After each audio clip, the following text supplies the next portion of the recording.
Most welcome my student. आशा है कि आप सभी लोग स्वस्थ होंगे, मस्त होंगे। पिछले वीडियो में बेटा हमारी आपकी चर्चा चली थी कि श्वासोच्छ्वास कैसे होता है, सांसें कैसे अंदर जाती हैं और सांसें कैसे बाहर आती हैं। और थोड़ा जल्दी जल्दी में वहाँ चर्चा हुई थी। तो श्वसन तंत्र में हम लोग एक बार फिर से देख लेते हैं कि कैसे कैसे इनका क्या है और फिर उसके बाद गैसीय विनिमय पर हमारी आपकी चर्चा होगी। क्लियर? तो यहाँ जरा देखो, आपको मैं बनाया था इसका ये श्वसन तंत्र का, ये क्या बना था? श्वास नली। क्या बना था? श्वास नली। और फिर यहां से ये दो भाग में डिवाइड हो जाता था। कितने भाग में डिवाइड हो जाता था? दो भाग में डिवाइड हो जाता था। और इसके ऊपर बेटा सी शेप में कार्टिलेज की प्लेट लगी होती है। कार्टिलेज की प्लेट लगी होती है। और यहां से देखो, ये फेफड़े की बनावट है। ये देखो, ये फेफड़े की बनावट है। यहां पर दूसरा वाला भी इसी तरह से होता है। दूसरा वाला भी इसी तरह से है। इसमें जो है आपको मैं बताया था कि दो पार्ट होते हैं और इसमें जो होता है तीन पार्ट होता है। दो पार्ट होता है और तीन पार्ट होता है। फिर मैं आपको बताया था कि इसके नीचे क्या होता है? डोम शेप डायाफ्राम होता है। क्या होता है? ऐसे डोम शेप क्या होता है? डायाफ्राम होता है। और इनके बगल में ये पसलियों की हड्डियां होती हैं जो एक पिंजरा का निर्माण करती हैं, केज का निर्माण करती हैं। और उसी केज में ये फेफड़ा जो है सुरक्षित होता है। 1 2 3 4 5 6 7 8 9 10 और दो यहाँ पर बेटा फ्लोटिंग बोन होती है। वैसे यहाँ भी देखो लगा रहता है 10 पसलियां। पसलियों को आपको बताया जाएगा आगे में कि आगे की साइड में ये किससे जुड़ा होता है? स्टर्नम से। और पीछे की साइड में ये बैकबोन से जुड़ा होता है। 1 2 3 4 5 6 7 8 9 और 10 और ये दो जो है फ्लोटिंग बोन है। तो ये बेटा देखो, ये भी क्या होता है? एक विशेष प्रकार की पेशियों से जुड़ा होता है जो फेफड़े को फुलाने और पचकाने का कार्य करेगा। देखो बेटा, पिछले वीडियो में बताया था कि फेफड़ा अपने आप फूलता और पचकता है और सांसें अपने आप अंदर बाहर आती जाती हैं। सांसें अपने आप अंदर बाहर आती जाती हैं। ये आप लोग भ्रांतियां निकाल लीजिए कि हम सांस लेते हैं तो फेफड़ा फूलता है। फिर यहां देखो बेटा, डायफ्राम से भी पेशियां जुड़ी होती हैं। डायफ्राम से भी पेशियां जुड़ी होती हैं। ये पेशियां भी जो है इनको फुलाने और पचकाने का कार्य करेगी। ये देखो बेटा, डायफ्राम क्या होता है? एक पेशीय कवर होती है जो हमारे ये वाला पोर्शन, ये वाला जो पोर्शन है, यहां से इसको दो पार्ट में डिवाइड कर देता है, अपर पार्ट और लोअर पार्ट। तो जो अपर पार्ट है, इस वाले पार्ट को हम कहते हैं थोरैसिक कैविटी। इसको क्या कहते हैं बेटा? Thoracic cavity. और थोरैसिक कैविटी में क्या पाया जाता है? थोरैसिक कैविटी में दो अंग पाए जाते हैं। एक पाया जाता है हार्ट और दूसरा पाया जाता है लंग। दूसरा क्या पाया जाएगा? लंग्स। और इसके बाद ये नीचे वाला जो कैविटी है, इस कैविटी को कहते हैं abdomen cavity. Abdomen cavity. Abdomen cavity में क्या होता है? बहुत सारे अंग होते हैं। आपका जो स्टमक है यही रहेगा, स्टमक यही रहता है। इंटेस्टाइन यही होता है, इंटेस्टाइन यही होता है। लीवर भी इसी में होता है। किडनी भी यही होता है ना? किडनी भी यही होता है ना? यूट्रस भी यही होता है। औरतों में यूट्रस भी कहाँ होता है? यही होता है। तो यहाँ जो है एब्डोमिनल निचलका वाला तल्ला में बड़ा अंग भरा हुआ है ना, और ऊपर वाले तल्ला में केवल 2 ही होते हैं, राइट। अब आप जरा ध्यान दो, मैं आपको क्या बताया था कि डायाफ्राम ये कंटिन्यू अपने आप ऊपर नीचे होते हैं, इसके मूवमेंट पर बेटा हमारी इच्छाओं का कोई कंट्रोल नहीं होता, हमारी इच्छाओं का कोई कंट्रोल नहीं होता है। ये अपने आप ध्यान दो, जब ये नीचे दबेगा तो फेफड़ा फैलेगा तो सांसें अंदर आ जाएंगी, ये ऊपर उठेगा तो फेफड़ा पिचक जाएगा, थोड़ा सा दब जाएगा तो सांसें बाहर आ जाएंगी। यानी फेफड़ा फूला तो सांस अंदर, फेफड़ा पिचका तो सांस बाहर, यानी ये अपने आप चलने वाली प्रक्रिया है। और हमारे शरीर में जो 90% ब्रीदिंग का कंट्रोल कौन करता है? डायफ्राम करता है। डायफ्राम से नॉर्मल कंडीशन बेटा हम बैठे, जैसे मान लो इस समय मैं पढ़ा रहा हूँ, आप लोग बैठे हैं, तो इस समय जो श्वसन की प्रक्रिया चलेगी वो डायफ्राम के द्वारा चलेगी। क्लियर? हाँ, आप कहोगे कि ये पसलियों की जो पेशियां हैं ये कब काम करती हैं? जब आप एक्टिव वर्क करते हैं। कब? एक्टिव वर्क करते हैं। एक्टिव वर्क मतलब क्या हो गया? खेलना। यहां देखो, जब आप खेल रहे हो, और क्या है? दौड़ना, और क्या है? Hard work. हार्ड वर्क मतलब क्या हो गया? हार्ड वर्क मतलब कुदार फड़वा चला रहे हो। तो इन सब कार्यों में, जैसे मान लो कोई लड़का दौड़ के आता है तो उसकी सांसें बड़ी तेज चलती हैं,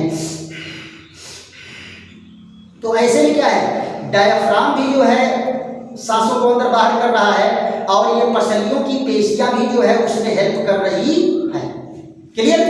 तो एक्टिव वर्क में जब होंगे तो ये दोनों काम करेंगे, और नॉर्मल कंडीशन में अगर आराम कर रहे हैं तो डायफ्राम ही जो है ऊपर और नीचे होगा, और सांसें अंदर बाहर आएगी जाएगी, राइट। आपको मैं बताया था कि जैसे मान लो किसी का पेट बहुत बड़ा हो, और जब डायफ्राम नीचे दबता है तो पेट उनका ऊपर उठता है, और जब डायफ्राम ऊपर जाता है तो पेट नीचे जाता है। क्यों? क्योंकि इसका प्रेशर जो है सीधे आपके स्टमक पर पड़ता है, राइट। तो डायफ्राम से और पसलियों की पेशियों से, दोनों से फेफड़े फूलने और पचकने का कार्य करते हैं। ये प्रक्रिया अपने आप होती है, इसलिए सांसें भी अपने आप अंदर बाहर आती जाती हैं, उस पर आपका कोई कंट्रोल नहीं होता।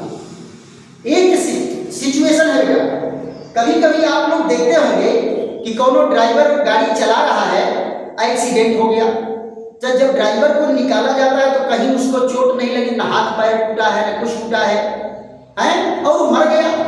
तो मर कैसे जाता बेटा? स्टीयरिंग जो होती है इसी डायफ्राम के सीने में होती है, ऐसे लोग चलाते हैं स्टीयरिंग, है ना। और जैसे ही एक्सीडेंट हुआ, स्टीयरिंग आकर के दबा देता है सीने को और डायफ्राम टूट जाता है। अगर डायफ्राम टूट गया तो सांसें बंद, राम प्यारे, सांसें बंद, राम प्यारे, है ना। दूसरी चीज क्या होता है? अगर बेटा कोई प्रेग्नेंट लेडी है जिसको बच्चा पैदा होने वाला है, 8 महीने 7 महीने 8 महीने 9 महीने का बच्चा है, तो बच्चा जो होता है बेटा यूट्रस में इतना ज्यादा जगह कवर कर लेता है कि वो डायफ्राम को दबा देता है ऊपर की ओर, और डायफ्राम जो है उसको सांस लेने में हेल्प नहीं करता, बहुत धीरे धीरे करेगा। लेकिन ये पसलियों की जो पेशियां हैं ऐसी औरतों को हेल्प करती हैं। इनकी ऐसी औरतों को देखिए, वो सांसें लेंगी तो उनका सीना जो है फूलता पचकता रहता है, छोटी छोटी सांसें लेंगी, सांसें लेती रहेंगी, यूं कि उनका डायफ्राम उतना हेल्प नहीं कर रहा है। कहां से सांसें चल रही हैं? पसलियों की पेशियां हेल्प कर रही हैं। ऐसी औरतों को बेटा बहुत सुरक्षित वातावरण में रखा जाता है, बहुत उनको चलने दौड़ने का नहीं वो दिया जाता एडवाइज, कि मान लो कहीं आंगन में काई वही लगी है, हैंडपंप पर गई पानी भरने के लिए, पैर फिसला डगरा गई, अगर पैर फिसला गिर गई और ये पसलियां कहीं अगर पड़ गई सही जगह पर, तो ये पसलियों पर प्रेशर पड़ते ही सांसें रुक जाएंगी। अगर पसली की हड्डी टूटी तो मरना निश्चित है, उसको कोई माई का लाल बचा नहीं पाएगा, राइट। तो इसलिए जो है प्रेग्नेंट लेडी को डायफ्राम जब हेल्प नहीं करता श्वसन में, पसलियों से अगर श्वसन की क्रिया हो रही है तो किसी तरह से प्रयास करना चाहिए कि पसलियों पर चोट लग करके पसलियों के टूटने की कंडीशन न बने। इसलिए उस औरत को कहीं चिकने स्थान पर नहीं जाना चाहिए जहां से फिसल के गिरने का डर हो, राइट। तो ये रहा कि हमारी सांसें कैसे आती हैं और सांसें कैसे बाहर जाती हैं। अब बेटा हमारी आपकी चर्चा होगी कि फेफड़े की आंतरिक रचना कैसी होती है। फेफड़े की आंतरिक रचना कैसे होती है, जरा इनको देख लो। तो एक साइड का मैं दिखा रहा हूं, ये देखो बेटा, ये क्या है, ट्रैकिया है। ये क्या है, ट्रैकिया है, श्वास नली। ये देखो इस पर कार्टिलेज की प्लेट लगी हुई है। ये डिवाइड होकर के एक साइड में प्रवेश किया, ये दूसरी साइड में प्रवेश किया। ये देखो फिर क्या होगा, ये डिवाइड होगा, फिर क्या होंगे, और ये डिवाइड होगा, फिर ये और डिवाइड होगा। ऐसे ऐसे बेटा ये कितनी बार डिवाइड होता है, ये डिवाइड होते हैं 27 बार। कितनी बार डिवाइड होता है, 27 बार डिवाइड होता है। और 27 बार के डिवीजन में क्या होता है, जब 15 बार डिवाइड होगा, 15 बार जब डिवाइड होगा तो इसमें कार्टिलेज की प्लेट पाई जाएगी। 15 डिवीजन तक क्या पाई जाएगी, कार्टिलेज की प्लेट। उसके बाद जब 12 डिवीजन होगा तो उसके आगे कार्टिलेज की प्लेट नहीं पाई जाती है। और अंत में क्या होता है ना, ये यहां आकर के ये गुब्बारे के समान रचना बना लेता है। ये किसमें चेंज हो जाता है, गुब्बारे के समान रचना में चेंज हो जाता है। ये जो गुब्बारे के समान रचना जो चेंज हुआ है, यहां देखो, इनको क्या कहे, ट्रैकिया। क्या कहे, ट्रैकिया। ये क्या है, ये है ब्रोंकाई। ट्रैकिया है और ये क्या है, ब्रोंकाई है। फिर ये क्या है, ब्रोंकस है। ये क्या है, ब्रोंकस है। और ये कौन है, ब्रोंकियोल है। ये कौन है, ब्रोंकियोल है, ब्रोंकियोल्स। और ये जो गुब्बारे के समान रचना है, ये क्या है, अल्वियोलाई। कौन है बेटा, अल्वियोलाई है। इस तरह से अगर आप देखोगे तो अंदर की साइड में ये जो ब्रांचिंग है एक सूखे हुए पेड़ के समान दिखाई देगा, कि जिसमें शाखाएं तो हैं लेकिन पत्तियां एक को नहीं है। तो वैसे नंगा पेड़ की तरह से ये दिखाई देता है, राइट। तो ये अंदर की रचना है। अब हम यहां चर्चा करेंगे एक अल्वियोलाई पर कैसे गैसीय विनिमय होता है। गैसीय विनिमय कहां होगा, इसी अल्वियोलाई की सतह पर होता है। देखो बेटा, सांसें आएंगी तो वायु कहां आएगी, यही आएगी। अंतिम सिरा इसका यही है और यहीं पर जो है इनका गैसीय विनिमय होगा। तो जरा देख लो बेटा, गैसीय विनिमय कैसे होगा। इनका स्क्रीनशॉट ले लेते हैं या धीरे धीरे मेरे साथ ही वीडियो रोक रोक करके आप इनको बनाते भी रहेंगे और पढ़ते भी रहेंगे, राइट। तो देखते हैं अल्वियोलाई में कैसे गैसीय विनिमय होता है। गैसें कहाँ पहुंच गई, अल्वियोलाई में पहुंच गई। और अल्वियोलाई की सतह बहुत ही पतली होती है और गैसों के विनिमय के लिए बहुत ही सरल स्थान प्रदान करता है। जरा देखो यहां, तो ये जो है अल्वियोलाई की सतह है। ये देखो, ये क्या है, अल्वियोलाई की सतह। और इसके सतह के ऊपर ही ये जो है ब्लड की नली है। क्या है बेटा, रक्त की नली यहां पर है। ध्यान दो, ये रक्त की नली है। और ये क्या करती है, इसके ऊपर जो है ऐसे एकदम आच्छादित होती है, इसको कवर किए रहती है। ये देखिए, ये क्या है, अल्वियोलाई कैविटी है, अल्वियोलाई कैविटी है, चैम्बर है। और ये क्या है? ब्लड वेसल है, ब्लड वेसल, ब्लड वेसल है, राइट। तो यहां से जब गैसें प्रवेश कर रही हैं तो इसमें कौन सी गैस ज्यादा होगी? ऑक्सीजन। हमको बेटा ऑक्सीजन से ही दिखाना है, बाकी आपको मैं बताया हूं कि नाइट्रोजन और नाइट्रोजन सब जो है बाहर जैसे आती है वैसे बाहर भी निकल जाती है। तो यहां पर जो देखो ऑक्सीजन कौन है? ज्यादा है। अब कार्बन डाइऑक्साइड क्या है? बहुत कम है। कार्बन डाइऑक्साइड क्या है? बहुत कम है। तो यहां पर क्या होगा? वायु आ रहा है और यहां पर कौन आ रहा है? ब्लड। कौन आ रहा है? ब्लड। अब ब्लड क्या लेकर के आ रहा है? इस ब्लड में CO2 की मात्रा ज्यादा है। ब्लड में किसकी मात्रा ज्यादा है? CO2 की मात्रा ज्यादा है। यहां देखो ब्लड में CO2 की मात्रा ज्यादा है। ये ब्लड जो है CO2 लेकर के आ रहा है कहां से? कोशिकाओं से कार्बन डाइऑक्साइड को लेकर के ब्लड आ रहा है। अब आप जरा देखो प्रेशर का जो अंतर है उसके कारण ये जो है अवशोषित होता है। तो जरा प्रेशर का अंतर देखो, ऑक्सीजन का PO2 कितना होता है प्रेशर?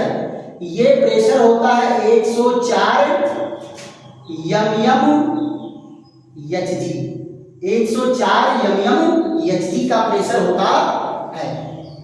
और यहां देखो CO2 का कितना होता है? PCO2 ये होता है बेटा 40 mmHg का प्रेशर होता है। ब्लड में जरा देखो, ब्लड में CO2 का प्रेशर कितना होता है?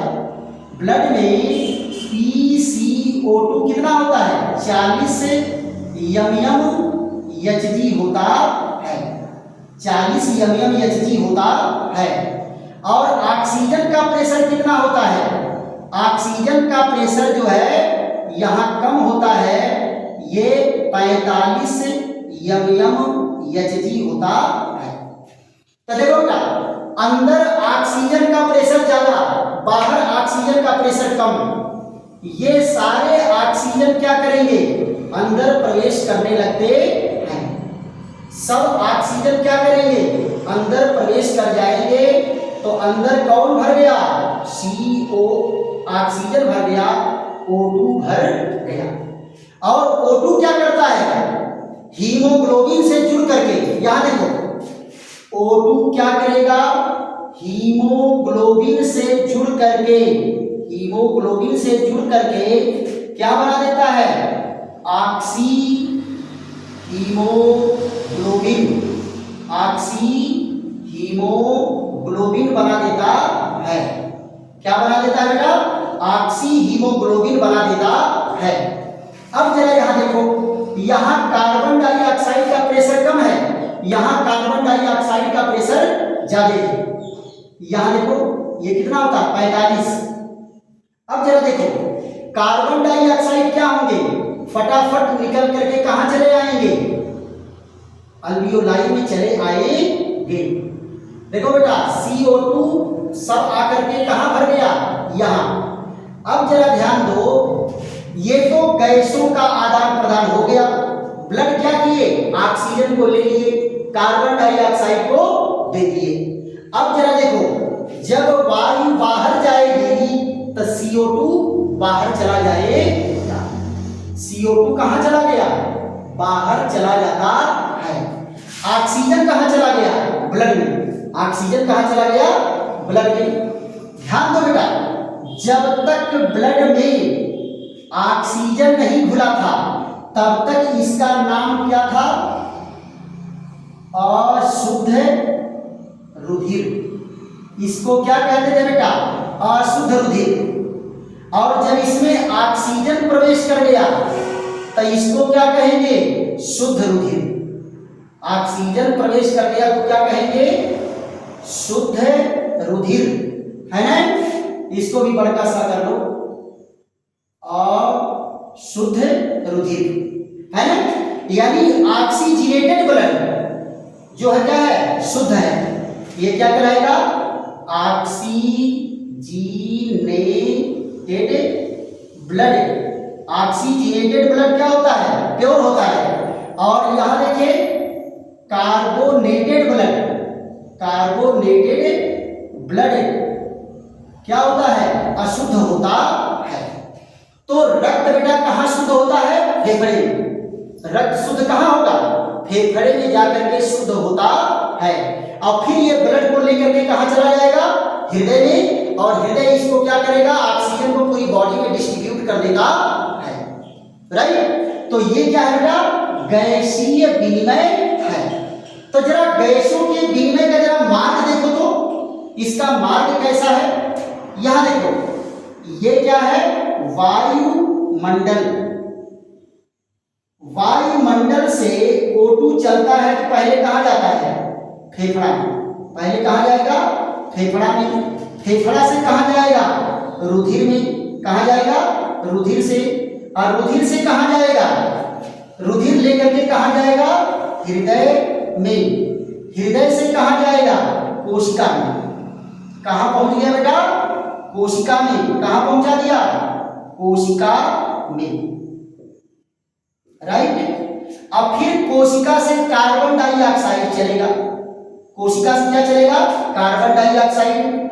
तो ये क्या लेकर के कहां गया, ब्लड में। कहां गया, ब्लड में। ब्लड लेकर के कहां गया, हृदय में। हृदय से कहां गया, फेफड़ा में। हृदय से कहां गया, फेफड़ा में। और फेफड़ा से कहां गया, वायुमंडल में। अब जरा देखो, ऑक्सीजन कहां प्रवेश कर रहा है, यहां पर, कोशिका में।